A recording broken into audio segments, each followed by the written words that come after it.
Welcome all of you. We are very excited to have you at Museo del Barrio. I'm João, the coordinator of public programs. We are doing this series under an extended hours every Thursday this month from 5 to 8 p.m. So you're gonna have some time after Caridad Perspectiva to explore more of Jangueando and also Coco Fusco. So I have a pleasure, my pleasure and everybody's pleasure here, to introduce Caridad De La Luz, Bruja, in our Perspectivas, Power, Memory, and Politics of Looking. I have to read just because there's so much I've done. Oh, please don't. You don't have to read all of that. Yes. So today's gallery talk will be led by the Emmy Award winner, spoken word artist, and executive director of Nuyorican Poets Cafe. So let's give applause to Caridad De La Luz.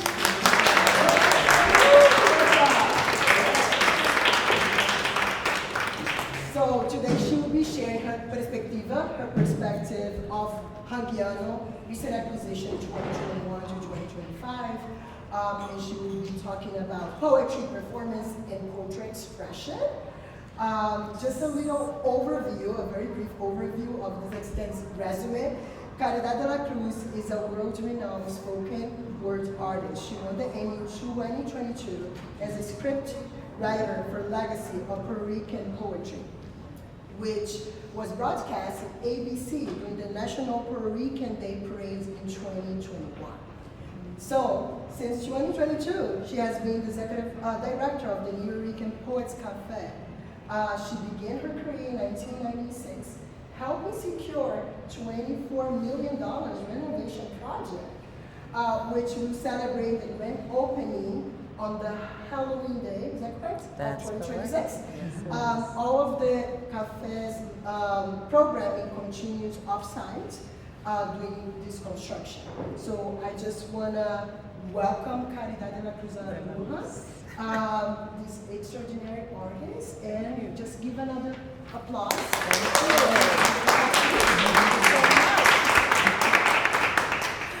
Hello, everybody.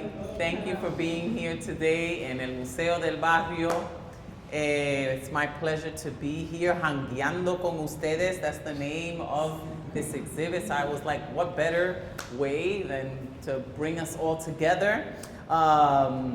And of course, a Nuyorican state of mind. I have a Nuyorican state of mind. I'm born in Nuyorico and have been blessed to live in both worlds and be a bridge between the lands and the culture and creating this expression. So my perspectiva in front of this amazing piece, I wanted to open up. And what I'm gonna do is, I know that you're settled. I just wanna warn you that I'm gonna go from this piece and then I'm gonna move here and there. So we're gonna walk around together and you'll see what is inspiring the piece that I'm reading. So this piece here inspired Puerto Rican history in a few minutes. Are you ready for this? This is new. So in the poetry culture, when I say this is a new piece that I wrote, you're supposed to say, New shit. thank you, all right. Thank you. So my identity is dissected like a dead coquille in high school biology. Incision made, belly opened, scalpel pen cuts the skin, pinned with daggers of introspection. This is not for a grade or for graduation's sake, but for the answers to the questions that colonization makes. I must go back.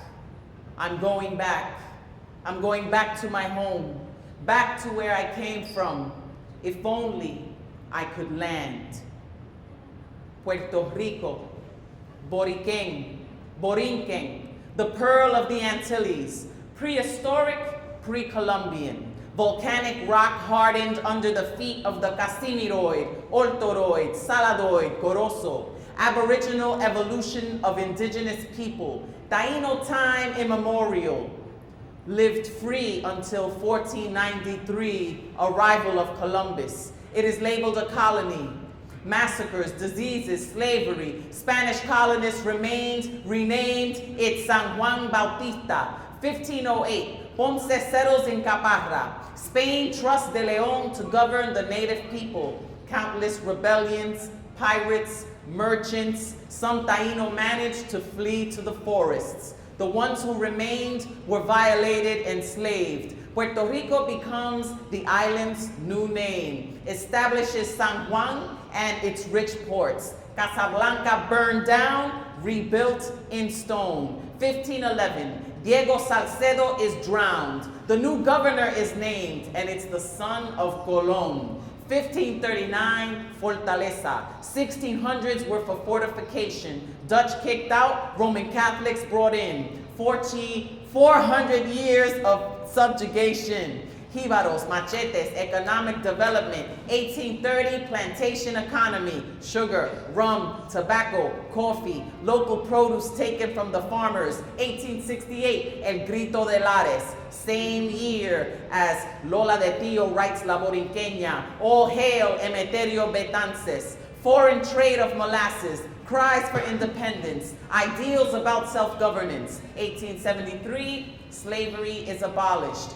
Freedom lasted only 4 months. Republic, militia leaders, provincial status, legislation, tariffs. 1895, the official flag was sewn. Spanish-American War was concluded. 1898, Treaty of Paris. U.S. troops invade at Guanica. Autonomy Party, Commonwealth, territory, more tax. Then the 1900 Foraker Act claimed the island unorganized, unfit. So the Jones Act then grants citizenship.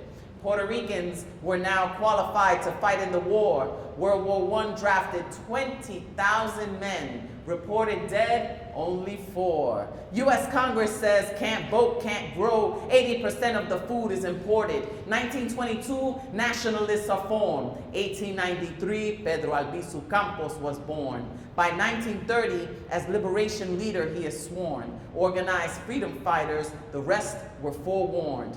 Freedom was not given, rebellion was forbidden. The rest of his life was spent tortured in prison. Ponce massacre left 200 wounded, 19 dead. Governor Muñoz Marin forms the PPD. 1948 gag law is signed. Operation Bootstrap makes sure the profits were high. 1950 nationalist revolt. Jayuya attacks. Insurrection suppressed. Displaying the flag is banned. In 1954, Lolita Lebron storms the Capitol. Armed with a Luger, she unfurls the flag, imprisoned. In 52, official U.S. Commonwealth. 1960, Operation Bootstrap industrializes Puerto Rico. Covert sterilization of women. President Jimmy Carter gives pardon. 1980s, debt crisis begins. Plebiscites, statehood, questions of status, industry shifts. Pharmaceuticals, chemicals, electronics instead. Puerto Rican bonds are triple exempt. Tax breaks, Code 60, no longer allowed to claim bankruptcy. 1998, natural disasters are frequent, ignored by Senate. Promesa to restructure $70 billion debt. It's 2017, Hurricane Maria will hit with only 975 reported deaths. We will be 11 months without a power grid. Thousands more will not live. There will be the largest protest shouting, Ricky, renuncia, partisan issues, handed out tissues. The corruption continues. The hurricane will act as a colonizer's whip. Disaster capitalists are coming while the island is bereft. What they call advancement, the people call theft. We have to be sure to meet them at the steps with a flag in one hand and a Luger in the left. Thank you. That was a mouthful. So, how you guys feeling so far? You all right? All right. Okay, cool.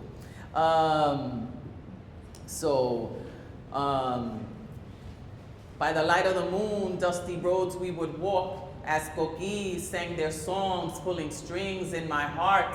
guayabas, quenepas, bombas y plenas, drinking café, wearing chancletas, in the kitchen with abuela, hoping that times would get more better.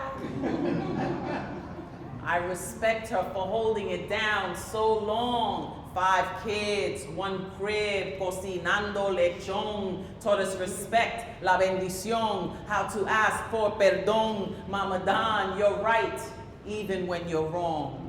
Cause I'm proud to be Boricua, Taína de la Isla Bonita, africana, gitana, latina, de Manatí es la brujita. Abuelito, mami, tío, primo. My family, my people, the more days that I live, I realize we're all equal. So whatever you are into, whatever your belief, let me wave my flag without cause and beef. Because while this world is busy fighting, I'm just looking for peace. Even if you ain't Boricua, can I call you my peeps?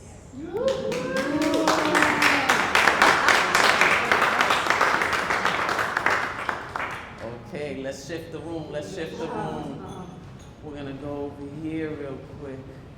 This structure right here got my attention. Because it reminds me of the White House, every White House. It reminds me of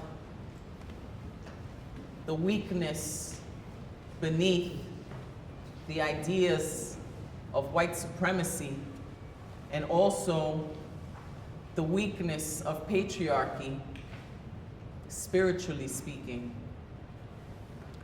So I know you've heard of Cardi B. So Cardi B had WAP. I like acronyms. So this is my version of WAP. Women aren't protected. Words as projectiles, we are persecuted, wishing away pain, watching angry people, wanting all parts, weathered against patriarchy, wrangled as property, wearing aprons professionally, welcoming angels presently, wittingly arming prowess, wimpish assholes, prod, W-A-P, cause that's a WAP, that's a WAP, that's a WAP. Why ask presidents who act poisonously whether America punishes with abandonment purposefully while amounting pesos with arrogant pride, walking around pedophiles who adore pussy, whiskerless, aren't pure, Wednesdays are penciled with addresses privately, Wi-Fi accesses pornography, women arrive posturized, weddings arranged prematurely, whatever asses provide. That's a WAP, that's a WAP, that's a WAP. W-A-P. Widow adolescents placate. Whispering alarms penetrate. Why, asked Poppet, will anyone persevere? Whites aren't prosecuted, well, that's a purpose. Went around, popping wide, arrayed pills, whatever addiction pleases, we aren't prepared, wrestling against poverty while acting puny, washing areas profusely, winds agitate pollution, why aren't people wide awake, polemically, where's afterlife pointing, witches align powers, wishing altruistic peace, whack, adamantly penalized, wet and pink, warriors attack politics, what you think? Always pushing, we ain't playing, why? Ask permission. We are pissed, we are Amazons procreating. Wild and promiscuous, we're all psychos. We're all prostitutes, well aware prudes. Watched and perceived, well groomed and pretty. Writing acronym poetry. That's a WAP, that's a WAP, that's a WAP, that's a WAP. W-A-P.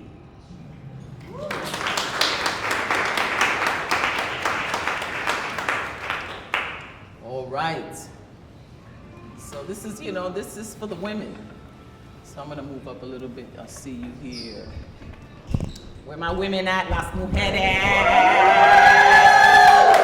Woo! And our allies, of course. good. Yes, this is called Roe versus Wade. In the real world, we are God. Upheld to religious distortions, patriarchy is the killer, not abortions. These wars are not pro-life, they are legalized extortion. While we are drilled for our babies like human brood mares, forced to breed, it seems, is what anti-choice really means. We swim through oceans of rhetoric while rapists scour our shipwrecks. We have been the captains of our secrecy, but not of our bodies. They call us their bitches, burn us like witches, crash our vessels and ransack our riches. Insatiable scream their assaults. Buried treasures begin to float from our throats, from the bowels of forced sterility. Our reservoirs are fracked with lack of accountability. Our mouths held shut by the same hands that pound gavels in cold blood or in oil barrels. We give birth to babies strangled with umbilical cords wrapped in military and prison apparel.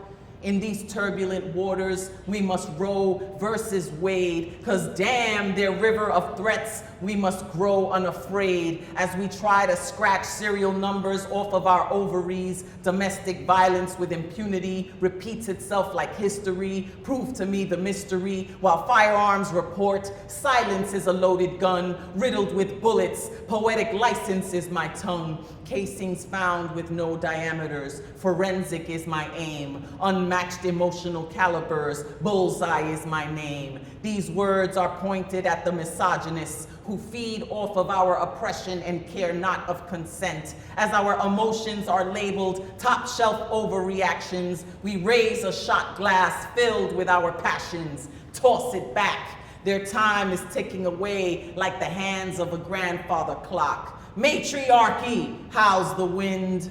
Me too, and time's up.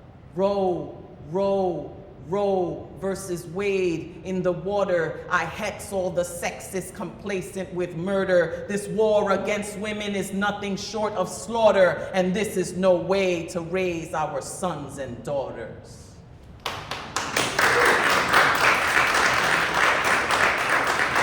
That's a wrap, that's a wrap, that's a wrap.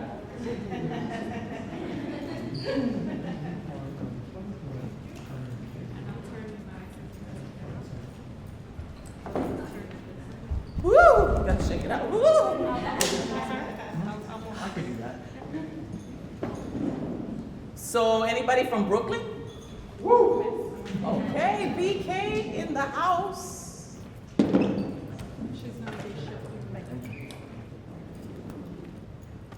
This is more, this is a little story time.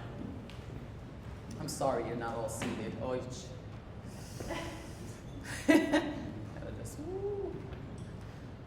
So, abuelita met abuelito in Brooklyn. And this piece is called Loyalty Like This Doesn't Exist Anymore. So, this is my grandmother telling me this story.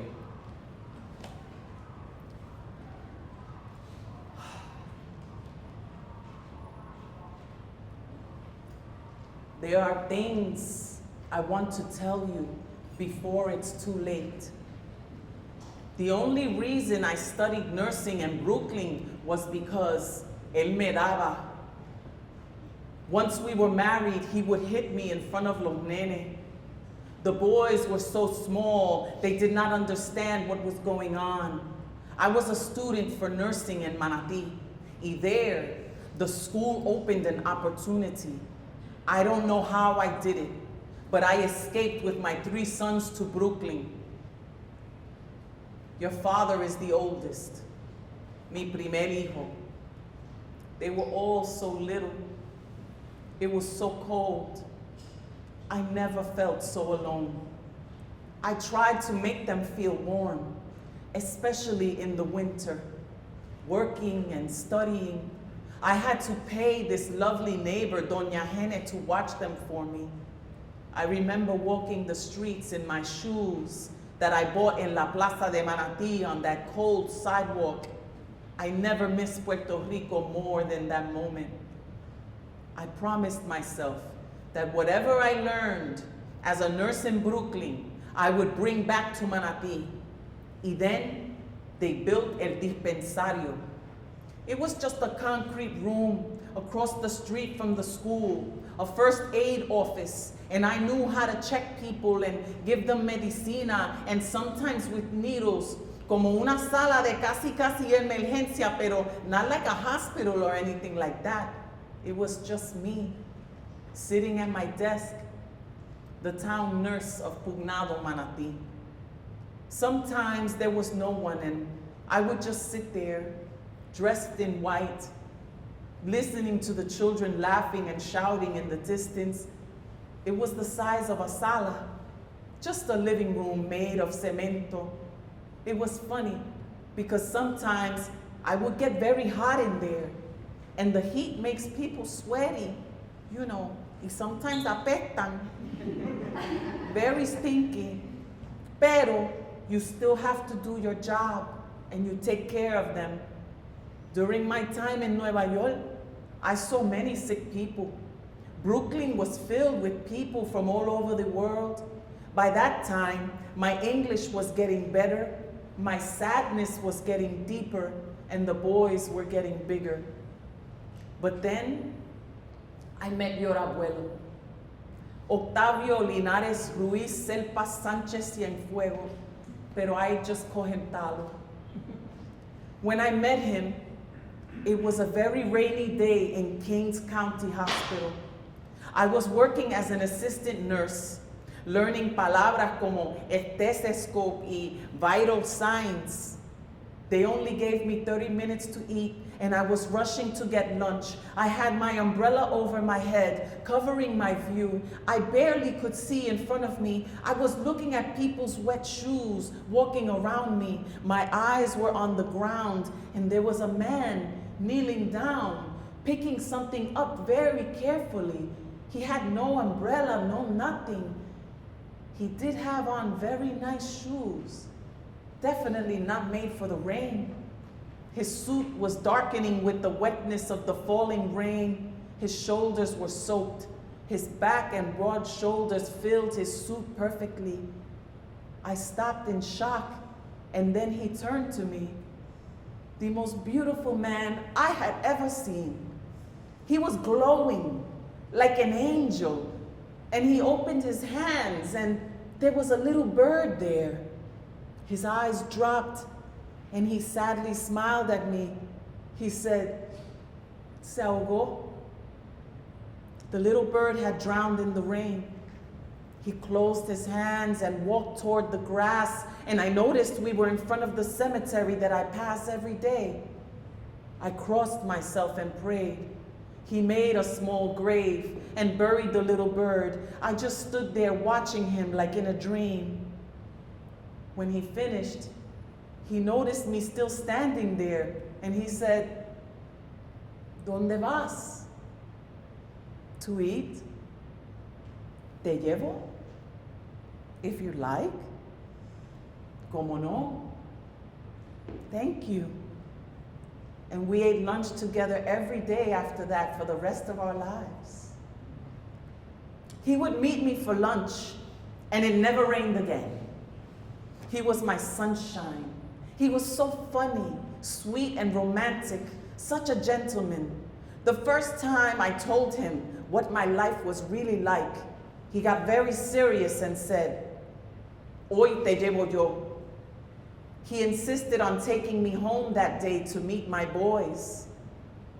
And when they saw him, they ran to him, yelling, "Papi, papi, papi." They thought he was their father, who they had not seen in a year.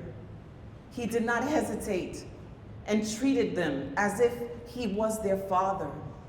And that's why he's an angel, your abuelo.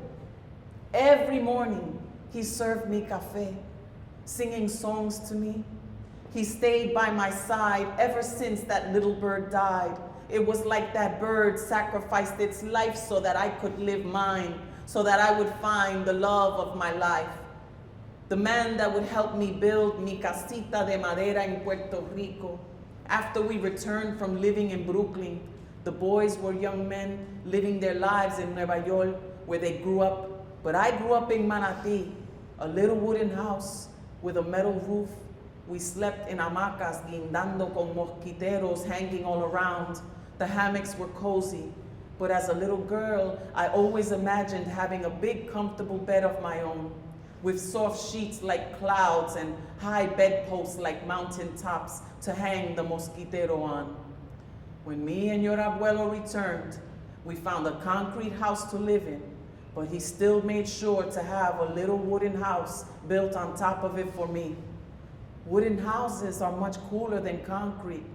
The wood lets the room breathe. Yes, this room. It was built by your abuelo. Isn't it beautiful? It is where I have my sweetest dreams. It is where I love to have you close to me. And this is where your abuelito and I sleep. And even though he's gone physically, he still comes to visit me. I leave a cup of café for him now, and he comes. Sí, como Santa Claus, pero perro.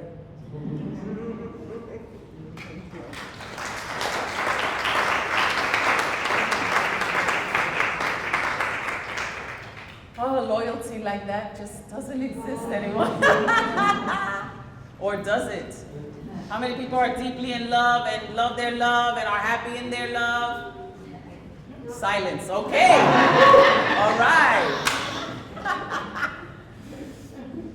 So this is a Nuyorican state of mind, right? So, Nuyorico, that place somewhere between the Empire State and El Morro, down a dripping pipe that lands pitter-pat on mommy's broken back, for lifetimes attacked, placed on front lines to fight for what we will never get back. But the soil is fertile, unlike the colonized spirit of the mass graves of the enslaved that chanted, but no one could hear it. 'Cause our heads are so far up our own asses, we can't tell the unnatural from the natural gases. But best believe we still manage to breathe and pull out in time so we won't have to breed another generation of the ill-conceived, born in search of truth but perpetually deceived, told that we are free but we cannot leave Nuyorico, that place that we live for. Papi said, Americanos no tienen acentos. Americans don't have accents, except the kind you sprinkle on your food and pretend that compared to abuelita's cooking, your cooking's just as good. Go ahead, pour some more on for me. Call it sazon, even though it's made by Pillsbury. So obvious when the main ingredient is MSG. The message is to love all that isn't we, and the doughboy in the White House just goes, hee, hee, hee. World War I, World War II, World War Infinity, but resistance existed through word war divinities, coming in the form of a Reverendo Pedro Pietri, who fought a war of no good and plenty. And he speaks to our people, forcing us out from behind tenement peepholes to find a place where we can all feel equal and realize all along your heart knew you were so rico. And when you realize that, that's when you're there. Welcome to Nuyorico.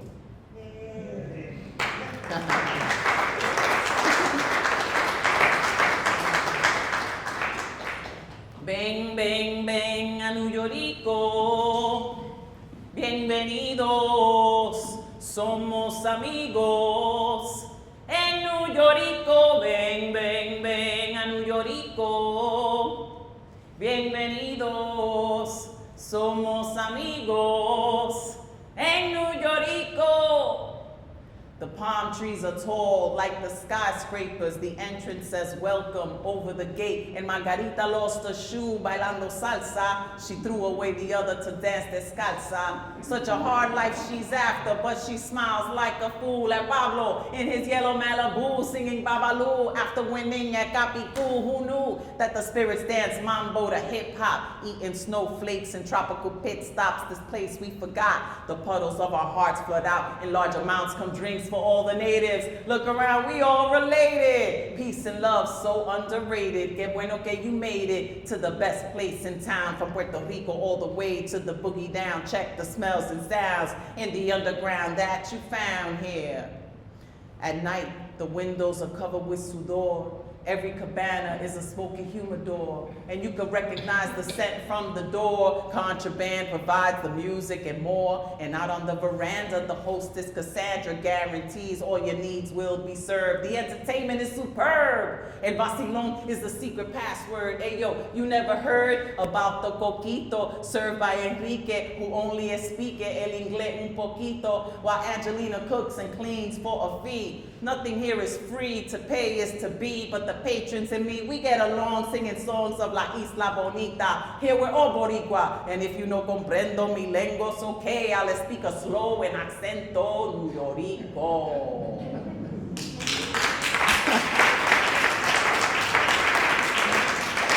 Woo! Thank you. How you guys holding up? Yes. Doing all right? Okay, good. Anybody have a question? A comment? Something you want to know? Anything? Before we move into the next part. I have a question. Yes. When did you start your poetry? I love it. Where do I what? When did you start? Oh, when did I start? Well, my great-grandmother was a poet, even though she didn't know how to read or write. But she would recite, so she's mommy's mommy's mommy. So my great-grandmother and I were taken care of by my grandmother, because my grandmother, you know, my great-grandmother was already elder, and I was just young, and it worked out great. Because then I would sit with abuelita and mama, we called her mama, and she would teach me her poetry, and then every Christmas and Thanksgiving, I would do exactly what I'm doing right here. I was doing in my house at the age of 3, 4, 5. Yes, and then here I am still doing it. Thank you.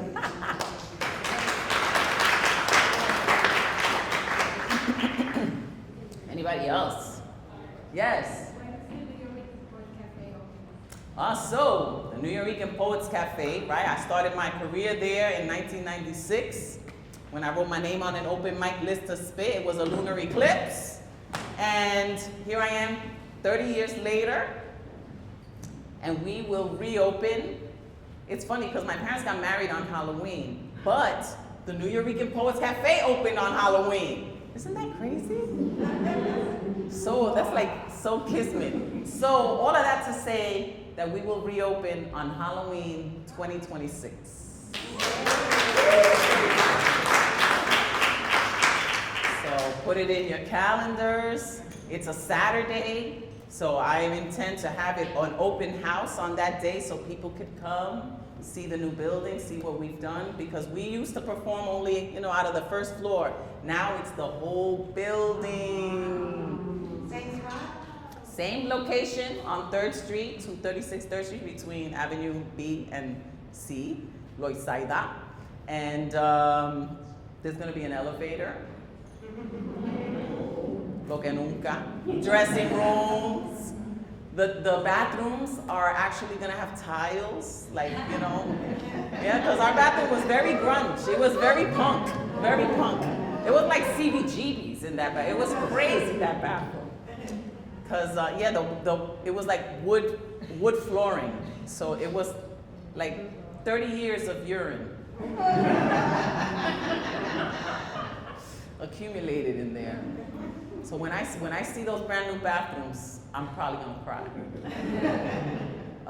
We will have a little garden in the back. We're gonna have the main theater. We're gonna have a 4th floor theater where we can do screenings. So it's gonna be the penthouse theater.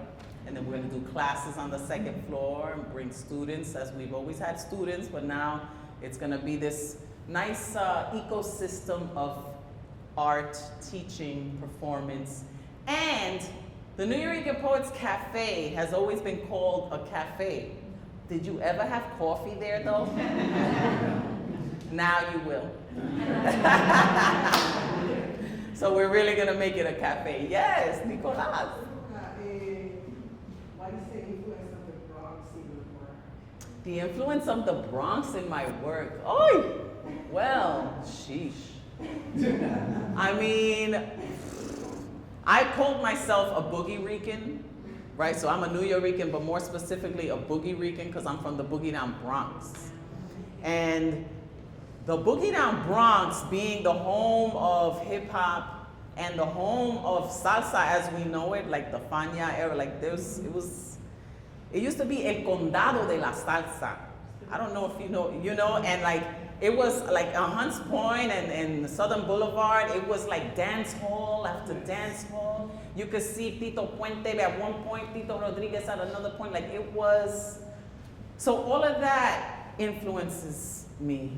The salsa, the hip hop, and of course like the poetry of Edgar Allan Poe, like that macabre god of poetry that just like the poet that I'm going to focus on towards the end, he died cold, alone, not knowing his own greatness.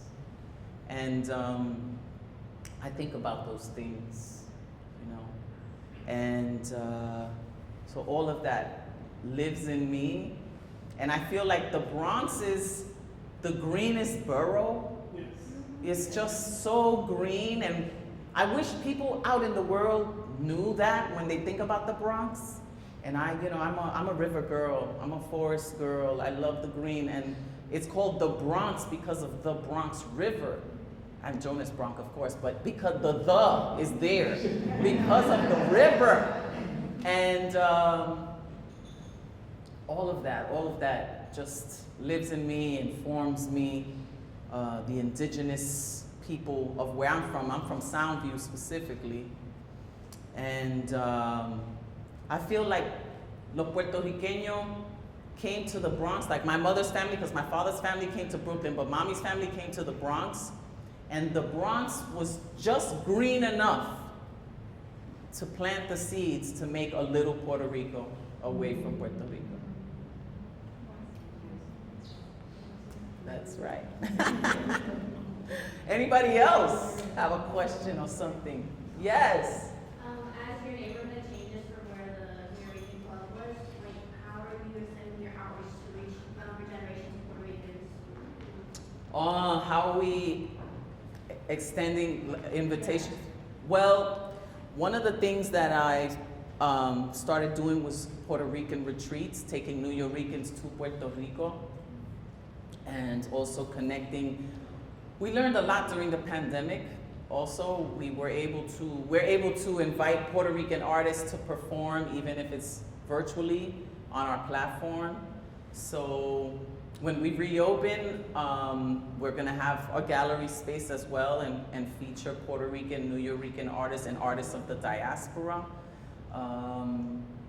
We're gonna bring back Latin jazz and salsa nights and continue doing that programming and that work, but making sure that we stay connected to La Isla and to the diaspora so that even though that area is being gentrified, Puerto Ricans are always gonna find a home in the Nuyorican Poets Cafe.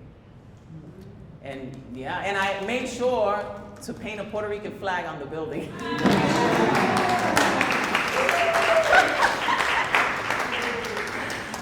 I didn't ask for permission to do that, no. It was too late, it was done, and that's how it is, yes. I wrote a grant for it after I paid for it, it was cool. And then at the time we didn't know, we needed licensing to do it, no, we got a one of those, what you call it, and not the scaffolding, like the machine that lifts you up. Huh? What is it? I can't think of the word, what is it? Cherry picker? Cherry picker, yeah. It was a little bigger than a cherry. It was more like a baby fire truck that lifted up. And we blocked the traffic, we did all of this, and I found out at the end that it was all illegal, no harness. But by the time we got caught, there was only one little piece left. And so they let us finish. So that was really cool. But I mean, I was raised by the founders of the Nuyorican Poets Cafe. Like, you know, I had the blessing of being mentored by Miguel Algarín, Pedro Pietri, Tato Laviera, Sandra Maria Teves. I didn't get to know Bimbo, I didn't get to know Piñero, but I remember how important the Nuyorican Poets Cafe was to them. And I want to make sure to carry that legacy well and to honor them, honor the legacy, and take all the good and move it forward. Take the things that were not so good and learn and grow. So please follow the Nuyorican Poets Cafe. Follow me if you want to follow me on IG, La Bruja NYC. For the non-Latinos, La Bruja NYC. But really, Nuyorican.org has everything there. And even though we were closed for these years, I made sure to keep the programming going. So, you know, and thank you to El Museo for having me here and always keeping the doors open for the Nuyorican Poets Cafe and our programming. Thank you so much. Thank you. Because we are a village and we need to stay connected. Okay. One last question, anybody? All right. Yes. Are you going to be doing any more one-woman performances like you did in the beginning? Yeah, you know, being executive director really has taken away a lot of my artist time, you know, so this is like fantastic, right? But my one-woman shows, right, because I used to do Boogie Rican Boulevard, and then I started doing another piece called From Poor to Rico, and I've been developing that for a while, and what I hope to do is when we reopen, to bring my one-woman show, of course, to the Nuyorican Poets Cafe and make it the first theatrical production that we do. So, yeah, why not, right? Use that space that I've helped pick the tile, the color of this, the curtains, the da-da-da. I'm so excited for you to see this space. So I hope to be doing my one-woman show there first. Thank you. Yeah, I did Boogie Rican Boulevard. You can look online of, you know, I did that at the Puerto Rican Traveling Theater under the tutelage of Miriam Colon en paz descanse. Yeah, big mentors. I've had big mentors in my life, and I'm just so grateful, and I hope just to always do them proud, do my community proud. So, for the final portion here, speaking of doing proud, my poetic muse and grand inspiration. After I share this piece, the poem that I wrote, I'll translate it line for line. But my poetic muse, the goddess of Nuyorican poetry, Julia de Burgos. Born on February 17th, she was an Aquarius, this child of water. Born in Carolina, Puerto Rico. Exactly 112 years ago, out of the river emerged a spirit now known to the world as Julia de Burgos. She said, "My childhood was all a poem in the river, and a river in the poem of my first dreams." She grew up on the top of a mountain in Carolina, not far from San Juan, with a view of the ocean from way up high. She walked and rode horseback all the way down the mountain's path to the Rio de Loíza. She was born in poverty as the eldest of 13 children, but was filled with the abundance of the nature that surrounded her. That would be the time in her life where she was most happy. Julia de Burgos was a feminist. Julia de Burgos' name was a feminist cry within itself. She stated her name as if she'd married herself. She let it be known that she was of herself. So instead of being Julia Constancia Burgos Garcia, she was Julia de Burgos. Societal pressures and fears associated with political activism and unconventional womanhood would bring her much psychological turmoil. A woman of her creative complexity was challenged and triggered by the unquestioned machismo and domestic role of women during those times. As she rose among the ranks of artists, poets, intellectuals, and political thinkers, she became more criticized and even hated by some. Tensions rose, forcing her to flee from Puerto Rico because she was a nationalist, a nacionalista. She had to flee the island that she was trying to free. At one point, she even held the position of secretary for the Puerto Rican Nationalist Party. It was a revolutionary transition from her humble beginnings as a teacher, where she earned her degree in education at Rio Piedras University of Puerto Rico. They call it La Yupi. Towards the end of her life, she spent much of her time in the hospitals of Roosevelt Island. Back then, it was ironically called Welfare Island. Out of the darkness does come light, because there was where she became the first Puerto Rican poet to write poetry in English, making her responsible for birthing the Nuyorican poetry and the culture way back in the 1950s. She died in El Barrio, right across the street outside of these doors, buried as a Jane Doe in Potter's Field. Her family went to great lengths to find her remains and bring her home back to the place where she loved her river so dearly. It would take far too long for the world to catch on to this poetic icon who was so far ahead of her time. Today, she's finally recognized as our beloved treasure. On her birthday, for the past 60 years or so, crowds of people go to Rio Grande de Loíza. Others congregate in the park that bears her name in Carolina, where her remains are kept to honor her legacy. I consider her our Frida Kahlo. She's our Edgar Allan Poe. She's our poeta puertorriqueña, the goddess, the matriarch of Nuyorican poetry.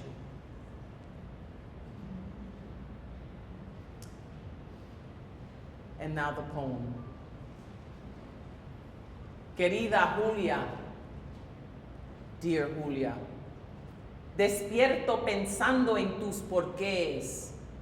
I awaken thinking of your whys, envuelta en respuestas de la esclavitud, wrapped in answers of slavery. No llores, Julia, que eres una reina. Do not cry, Julia, for you are a queen. Tu nombre baila en mi boca, your name dances in my mouth, y tus poemas en mi cabeza, and your poems in my head. Vives, Julia, no estás muerta. You live, Julia, you are not dead. Hasta las aves de la madrugada, even the morning birds, abren sus alas para ti, open their wings for you, y pronuncian tus poemas en sus cantos, pronouncing your poems in their song. No eras loca, pero revolucionaria. You were not crazy, but revolutionary. Nuestra incomprendida bohemia, our misunderstood bohemian. Soltera nunca, contigo misma estabas casada. Single never, with you yourself you were married. Casada con la luna, el sol y todas las estrellas. Married to the moon, to the sun, and all of the stars. Amada por una perla gloriosa que nunca duerme. Loved by a glorious pearl that never sleeps. Entiende, bella Julia, tu importancia. Understand, beautiful Julia, your importance. Porque entre tu espíritu y la eternidad, because between your spirit and eternity, no hay distancia. There is no distance. Thank you.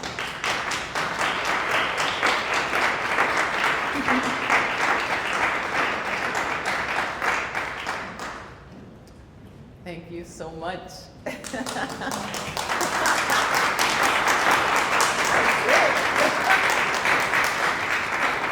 I really, really appreciate all of you being here. Thank you so much for listening to my poetry and standing all of this time. Thank you. I send much love and energy to your feet, to your heart, to your spirit, to your mind. Thank you, thank you, thank you.